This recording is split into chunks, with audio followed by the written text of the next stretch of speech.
آسمان کے اوپر ایک خاص دھواں چھا جائے گا، دخان۔ قرآن مجید کے اندر آتا ہے فَارْتَقِبْ يَوْمَ تَأْتِي السَّمَاءُ بِدُخَانٍ مُبِينٍ، کہ ایک دن ایسا ہوگا کہ آسمان کے اوپر ایک خاص دھواں چھا جائے گا، پھر یہ زمین پر برسے گا۔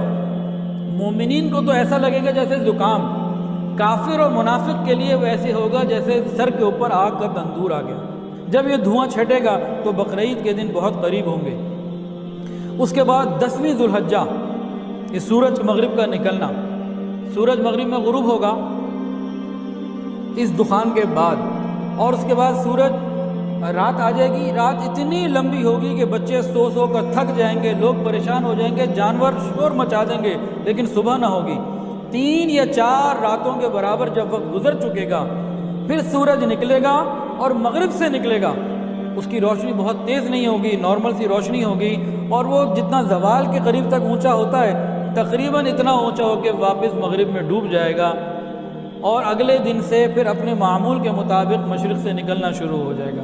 یہ سورج کا مغرب سے نکلنا وہ وقت ہوگا کہ اس کے بعد کسی گناہ گار کی توبہ قبول نہیں ہوگی۔ کوئی گناہ گار توبہ کرنا چاہے گا، توبہ قبول نہیں ہوگی۔ کوئی کافر ایمان لانا چاہے گا، اس کا ایمان معتبر نہیں ہوگا۔ اس سے پہلے موقع ہے تو سورج کا مغرب سے نکلنا ہوگا۔ اس کے بعد کیا ہوگا؟ بالکل قریب اور قریب قیامت کے اندر مکہ معظمہ میں، مکہ مکرمہ میں ایک پہاڑی ہے صفا، ان الصفا والمروۃ من شعائر اللہ۔ اس پہاڑی کے اندر ایک زلزلہ آئے گا، وہ پھٹ جائے گی، اس کے اندر ایک عجیب و غریب قسم کا جانور نکلے گا جس کا سر بیل کی طرح ہوگا، آنکھیں خنزیر کی طرح ہوں گی، کان اس کا ہاتھی کی طرح ہوگا، گردن اس کی شترمرغ کی طرح ہوگی، اور سینہ اس کا شیر کی طرح ہوگا، جسمانی رنگت چیتے کی طرح ہوگی، اس کی پچھاڑی بلی کی طرح ہوگی، اور اس کی دم مینڈے کی طرح ہوگی۔ حضرت موسیٰ علیہ السلام کا عصا اور حضرت سلیمان علیہ السلام کی انگوٹھی اس کے ہاتھ میں ہوگی۔ وہ ہر مومن اور کافر کی پیشانی پر نشان لگائے گا۔ یہ عجیب جانور ہوگا، ساری دنیا میں گھومے گا، لوگوں سے باتیں کرے گا۔ اس کو دیکھ کر کافر بھی ایمان لائیں گے، لیکن کافروں کا ایمان لانا اس وقت قبول نہیں ہوگا۔ اس کے بعد پھر آگ ایک یمن سے نکلے گی جو لوگوں کو محشر کی طرف جو ہے وہاں کر لے جائے گی، اور قرآن کریم لوگوں کے سینوں سے بھی اٹھا لیا جائے گا، اور کتابوں میں جو لکھا ہوگا وہ بھی اٹھا لیا جائے گا۔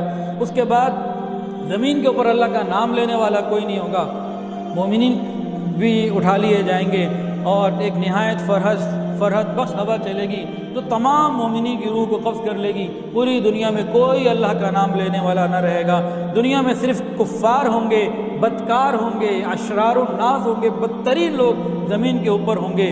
حکومت پر حبشہ کے کافر مسلط ہو جائیں گے جو خانہ کعبہ کو شہید کر دیں گے۔